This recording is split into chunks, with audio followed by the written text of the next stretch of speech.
Tour de France, Thévenet abandonne, Matisse gagne à Tulle, Van Impe reste maillot jaune. André Amalric quitte l'Union soviétique, mais certains dissidents continuent leur contestation. Informatique et liberté, un projet de loi pour protéger la vie privée du citoyen. Le gouvernement et la hausse des prix, pas de blocage, mais les salaires en liberté surveillée. Fin de la Convention démocrate, Walter Mondale, candidat à la vice-présidence. La journée d'un délégué pendant cette convention, c'est le dossier de ce journal. Bonsoir. Le Tour de France est terminé pour Bernard Thévenet. L'hépatite virale dont il se plaint de souffrir est-elle diplomatique ou non? Vainqueur du Tour en 1975, cette année une première défaillance de Bernard Thévenet dans les Alpes ne présageait rien de bon. Les Pyrénées lui furent fatales et depuis quelques jours on sentait bien qu'il avait envie d'abandonner. À l'arrivée de cette 19e étape, un Français, Hubert Matisse. C'est sa première victoire professionnelle, il a 24 ans et demi, mais aujourd'hui l'événement de la journée sur le Tour s'est déroulé à Soulac, où Thévenet n'a plus la force de pédaler. Nous sommes en effet au 145e kilomètre entre Souillac et Martel, une petite route ombragée du Lot. Bernard Thévenet vit un véritable calvaire. Il n'a pu suivre le peloton à 2 reprises. Il a été lâché et il est revenu, puis lâché à nouveau et attendu par Bernard Bourreau et Régis Sauvion, ses équipiers. Que s'est-il passé? Thévenet, certes, n'est pas bien dans ce Tour de France. Il n'est pas bien même depuis le début de la saison. Et ça n'est pas le Dauphiné qu'il a remporté qui a sauvé cette saison. Thévenet souffre, dit-on, d'une hépatite virale. Oui, c'est vrai, il souffre, mais est-ce vraiment une hépatite virale? A-t-il su vraiment préparer cette saison? Il a gagné le Tour de France l'année dernière, il a connu des réceptions, il les a toutes acceptées, il n'a pas su dire non. C'est l'hiver que le Tour de France se gagne, parfois, dit-on, par la culture physique, par une bonne préparation de la saison. Il n'a su le faire. Alors il a payé. Mais il saura revenir au premier plan car il est courageux. Bernard Thévenet a quitté le Tour de France, mais il l'a quitté en grand champion. C'est l'homme que l'on a vu aujourd'hui sur les routes du Lot.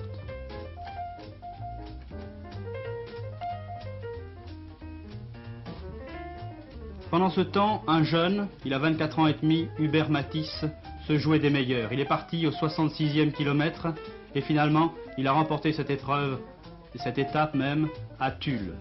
L'ancien vainqueur contre la montre de certaines épreuves, l'ancien vainqueur de Paris-Connerré, a montré qu'il savait être aussi un grand routier. Un grand est parti, mais un jeune est là.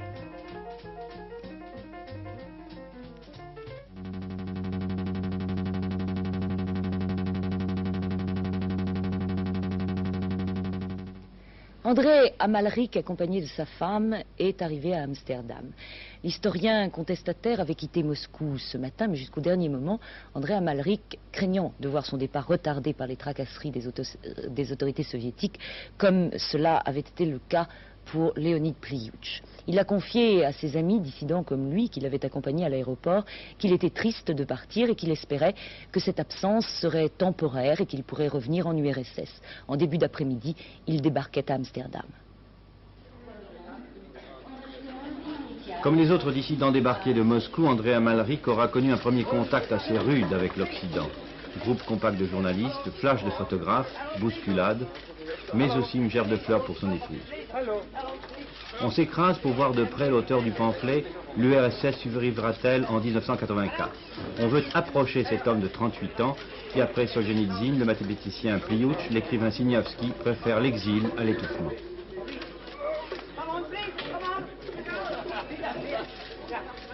Amalric a déjà payé cher son non-conformisme. 5 ans et demi de bannissement en Sibérie, puis une condamnation à 3 ans de camp de travail à régime sévère, autrement dit 3 ans dans le goulag. Le KGB, la police secrète soviétique, adopte de plus en plus des méthodes de gangster, déclare d'ailleurs Amalric en s'adressant à la presse à Amsterdam. Et il ajoute qu'il s'agit de faire peur à tous ceux qui seraient tentés de contester le régime. Selon l'écrivain, une tendance dure s'oppose actuellement à un courant libéral en URSS. Si les durs l'emportent, dit-il en substance, il en résultera un système proche de celui de l'Allemagne nazie.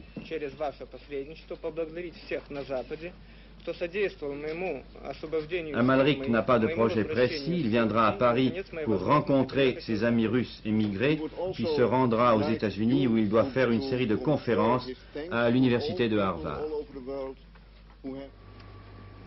La République n'a pas besoin de savants, disait un révolutionnaire français de 1793, phrase imprudente que l'on n'a pas fini de lui reprocher.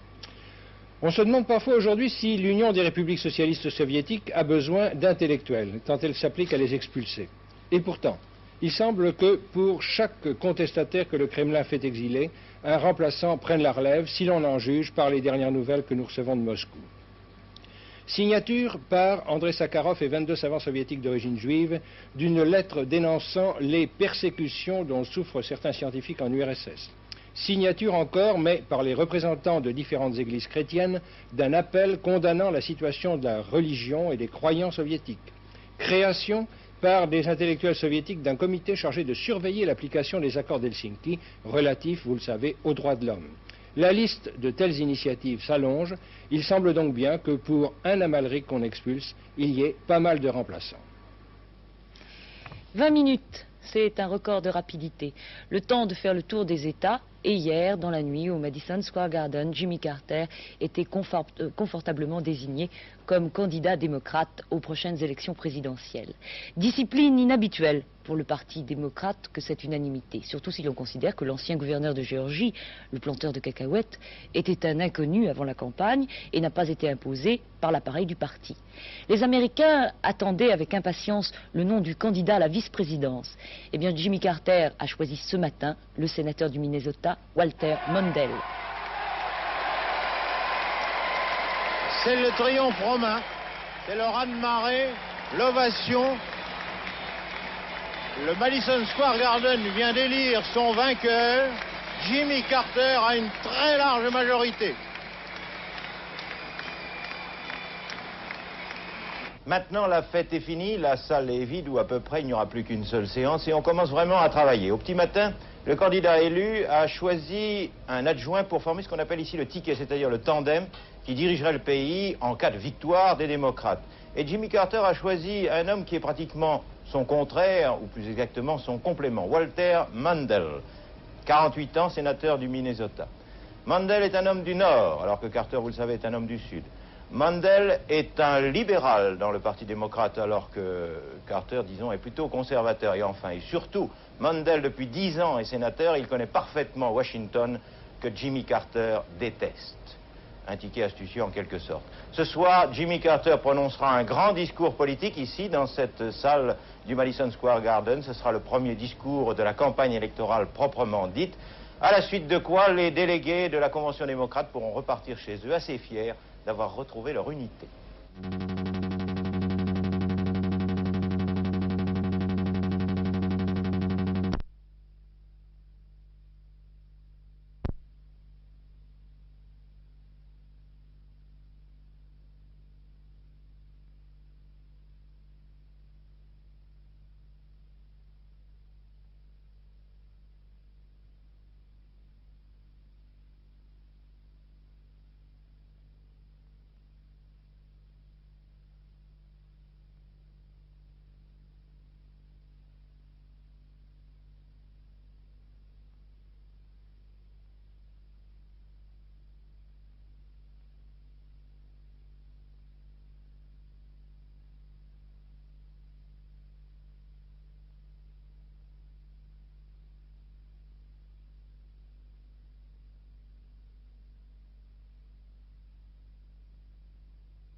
Liberté et informatique, c'est le projet de loi qu'a présenté ce matin au Conseil des ministres Monsieur Le Canuet, ministre d'État, ministre de la Justice.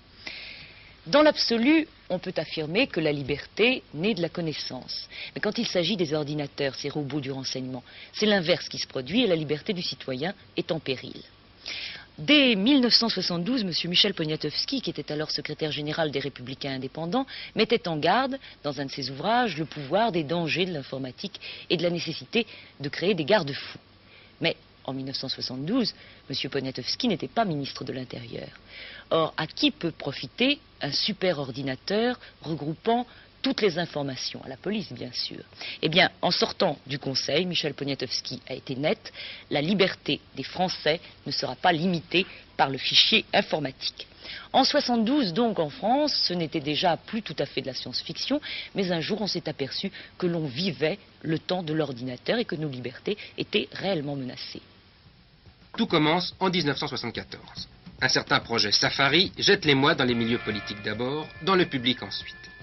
Un émoi bien compréhensible si l'on sait que derrière l'exotisme du mot se cache, en fait, un système automatisé pour les fichiers administratifs et répertoires des individus. Concrètement, qu'est-ce que cela signifie?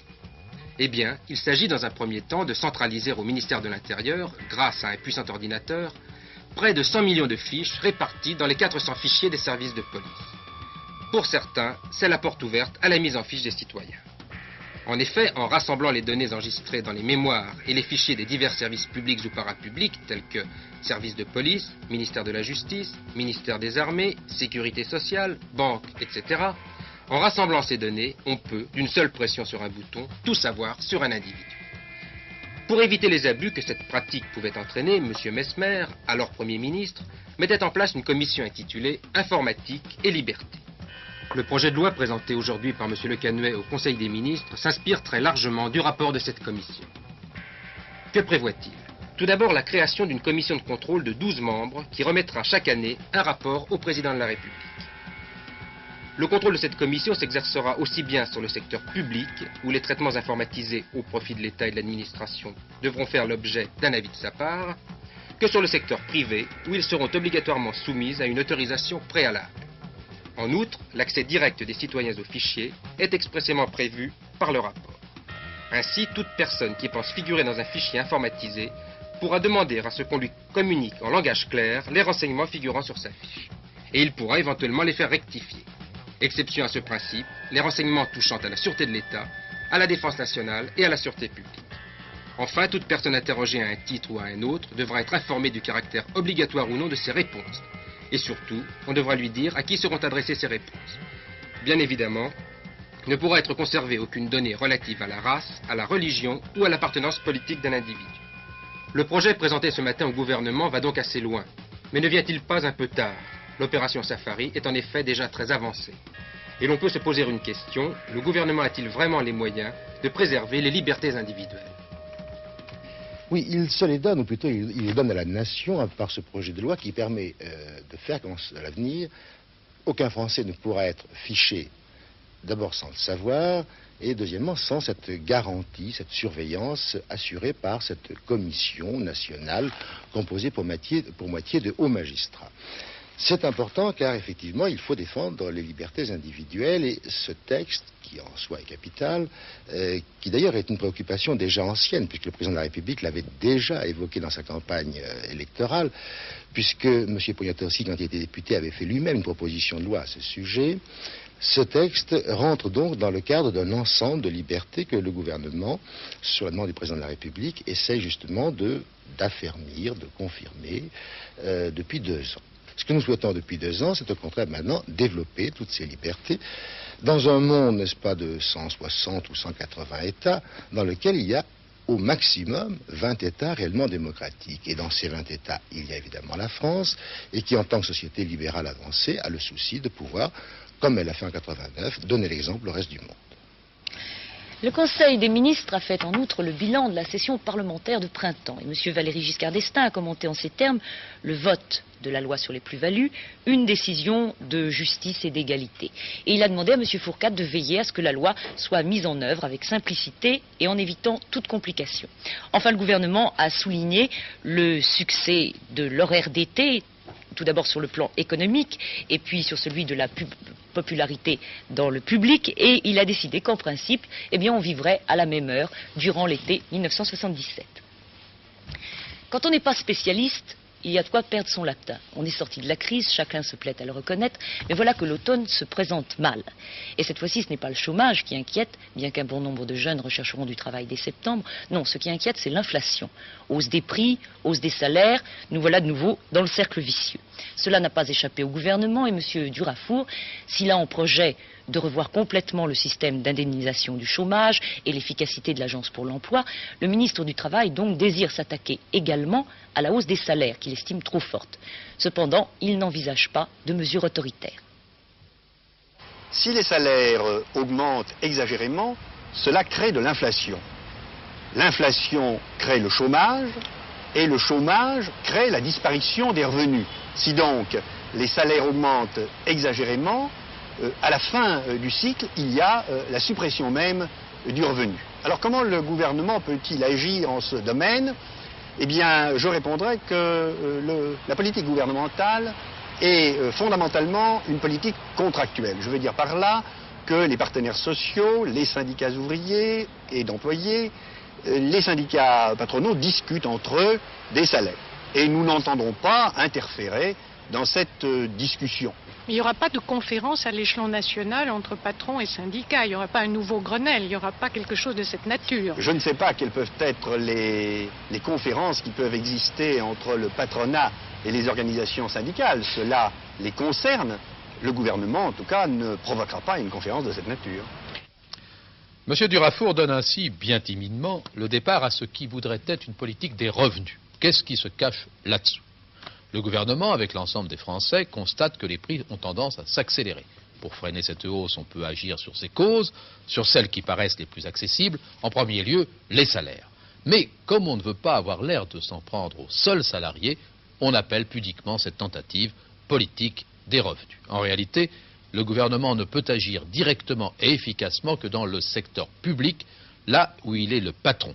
C'est ce qu'il a encore fait cette année, avec un certain succès, dans le cadre de sa politique contractuelle. En revanche, son action serait pratiquement sans effet sur les professions libérales, sauf vis-à-vis des médecins conventionnés. La sécheresse interdit de toucher aux paysans, même à ceux qui n'en souffriront pas. Industriels et commerçants doivent être ménagés, c'est l'une des leçons des élections cantonales. Les dividendes sont cette année minables et la bourse est bien mal en point. Restent les salariés du secteur privé. Mais, parmi eux, les cadres, déjà chancelants pour la majorité, ont vu leurs revenus diminuer de 1% en 1975. Peut-on aujourd'hui les brimer? Les patrons, dont les carnets de commandes sont remplis, préfèrent augmenter leurs bons ouvriers, ils sont rares, plutôt que de les voir aller à la concurrence. Et puis, il faut tenir les délais de livraison, donc avant tout, pas de grève.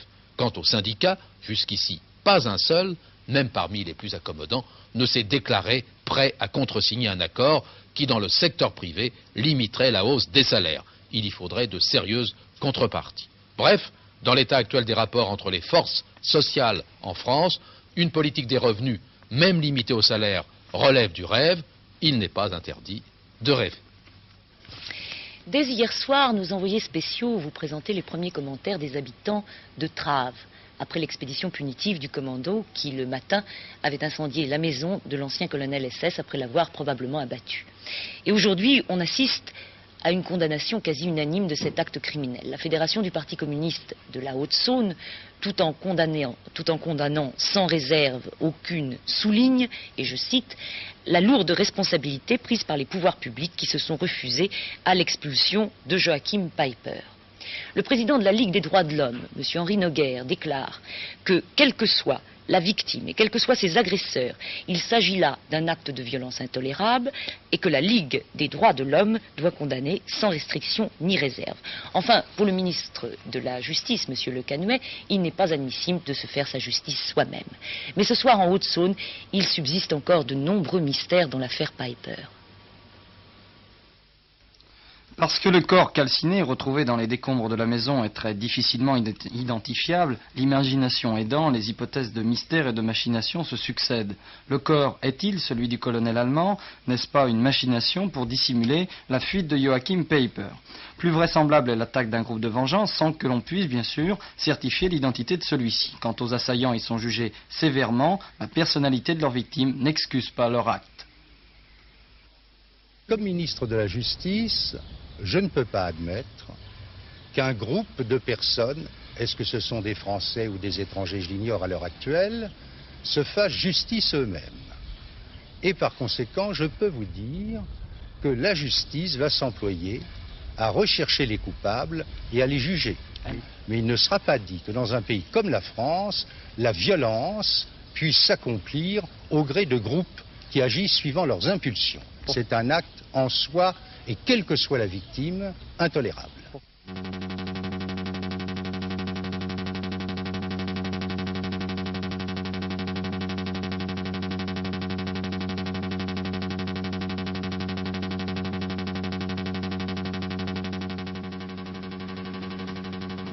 Les architectes aujourd'hui à l'Élysée, ils sont venus expliquer leurs problèmes au président de la République. Ce qu'ils veulent, améliorer l'enseignement de l'architecture et moderniser leur profession. Apparemment, Valéry Giscard d'Estaing est d'accord sur le fond. On sait que le chef de l'État attache une grande importance à la qualité architecturale en France. Il a d'ailleurs proposé aux représentants de la profession 3 thèmes d'action: assurer la protection des sites naturels et bâtis, promouvoir l'architecture contemporaine et développer l'esprit d'architecture dans le public. Le franc, encore aujourd'hui en baisse à la Bourse de Paris. À l'ouverture des transactions entre les banques, l'affaiblissement du franc s'est poursuivi, notamment devant le Deutsche Mark qui cote 1,86 franc contre 1,85 franc mardi matin. Le marché officiel était fermé hier mercredi en raison de la fête du 14 juillet. Le dollar, lui, est resté très ferme ce matin à 4,79 francs, tandis que la livre perdait une partie de l'avantage qu'elle avait gagné mardi matin. Malgré cette baisse du franc, Jean-Pierre Fourcade a rappelé qu'il n'y aurait pas de dévaluation de la monnaie française. Réunion pour rien au Conseil de sécurité des Nations Unies à propos de la plainte de l'Ouganda contre Israël. Après plusieurs jours de débats animés, orageux même, cette séance du Conseil s'est soldée par un double échec. Échec des pays africains qui n'ont pas réussi à faire condamner Israël pour son raid sur l'aéroport de Kampala. Échec des Occidentaux aussi, qui ont vu leur résolution condamnant le terrorisme international repoussée. Fait sans précédent, l'Union soviétique et la Chine n'ont voté ni pour l'une ni pour l'autre résolution. 124 personnes hospitalisées, la plupart sont des enfants, après une intoxication collective dans une colonie de vacances à Corcelles, dans l'Ain. Aucun d'entre eux n'est sérieusement atteint, mais ils souffrent quand même presque tous de gastro-entérite. Selon les premiers résultats des analyses, les médecins pensent qu'il pourrait s'agir d'une maladie provoquée par l'absorption de bactéries, des salmonelloses, qui auraient pu se trouver dans l'eau consommée par les pensionnaires de la colonie de vacances.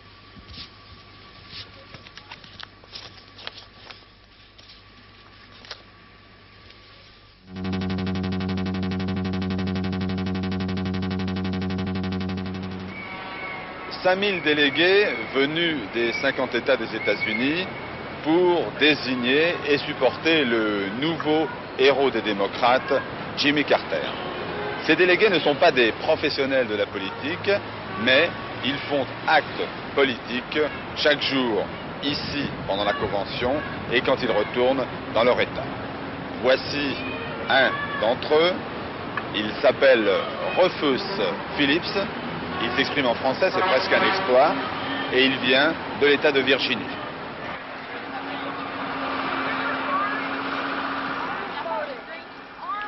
Rufus Phillips a 46 ans. Il a 4 enfants. Son métier, planificateur dans les transports, c'est-à-dire prévoir comment on peut transporter de la marchandise au meilleur prix. Rufus Phillips fait partie des 7 délégués de sa ville de Fairfax, au sud de Washington. C'est une occasion pour eux d'avoir de télévision et tout cela pour faire une exposition de leur cas, n'est-ce pas? 3000 délégués démocrates, plus les suppléants, plus les accompagnateurs, qui souvent viennent pour la première fois à New York.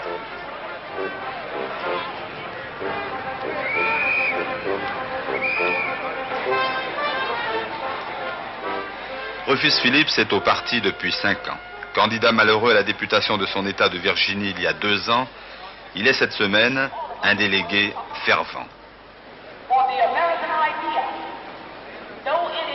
À l'image de Barbara Jordan, sénateur très populaire du Texas, il croit que les démocrates ont retrouvé l'énergie et l'unité nécessaires pour la marche au pouvoir.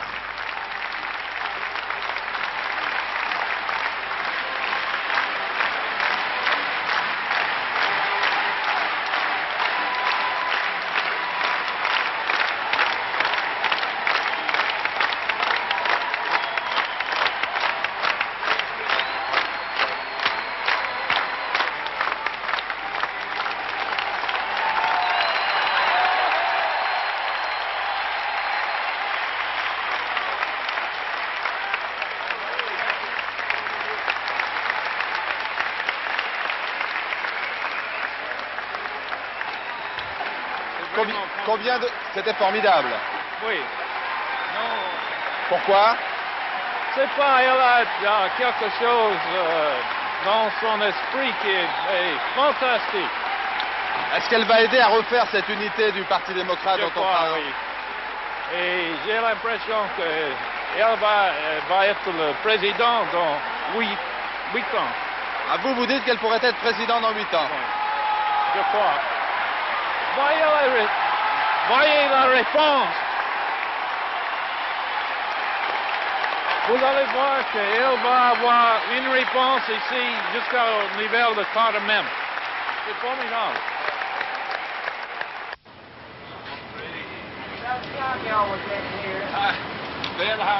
Après les soirées du Madison, les réveils difficiles et aussi les retrouvailles pour chaque délégation, comme ce matin-là, à l'occasion d'un petit déjeuner offert par le candidat gouverneur de Virginie.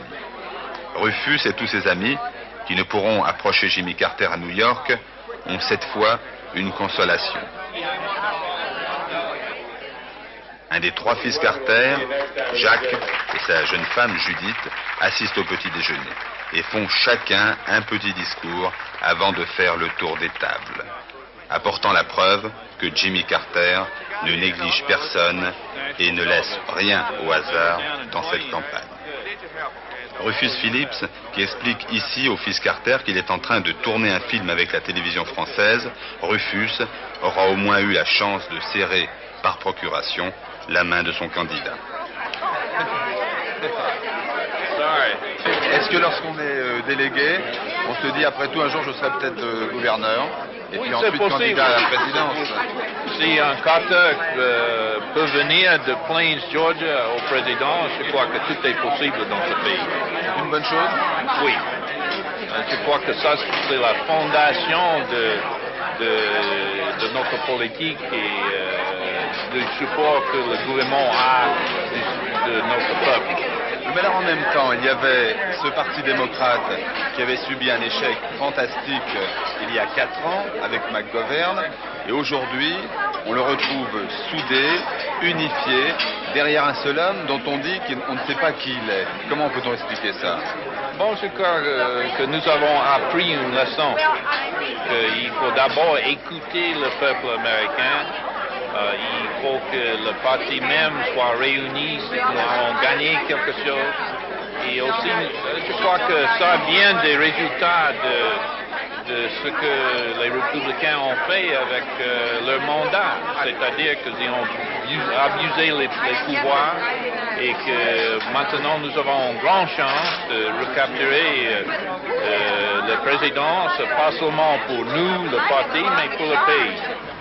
Dans 2 jours, à la fin de la semaine, il faudra regagner la Virginie, pas très éloigné de New York, mais tout de même à Fairfax, chez Rufus Phillips, les maisons ressemblent à celles que l'on construit en Europe. Tandis que New York, tout de même, comment un délégué peut-il avoir le temps et l'envie d'y flâner? Oui, c'est vraiment une ville spéciale. Une des plus belles du monde. Oui. Wow. There you can see the park all the way down there. Yeah.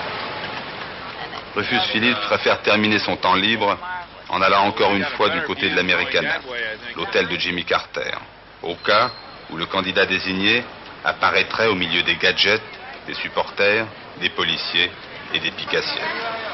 Mais non, décidément, Rufus ne verra pas Carter aujourd'hui. Alors, le mieux pour lui est de finir son après-midi à la Convention. Taxi. C'est la faute au vent du sud si la chaleur est revenue sur l'ensemble de la France. Il a fait 33 degrés à Biarritz et 35 à Pau.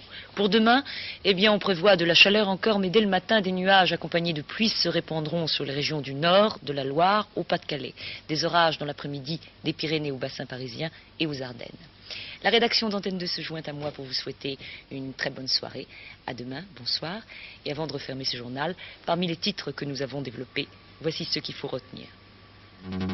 Tour de France, Thévenet abandonne. Matisse gagne, Van Impe garde le maillot jaune. Andrei Amalric a quitté l'Union soviétique. L'historien dissident et son épouse sont arrivés à Amsterdam. Au Conseil des ministres, informatique et liberté, un projet de loi pour protéger la vie du citoyen et l'heure d'été, on recommencera l'année prochaine. Jimmy Carter, Walter Mondale, ce seront les candidats démocrates aux élections présidentielles américaines. Vers 23h30, la dernière édition du journal avec Philippe Harward.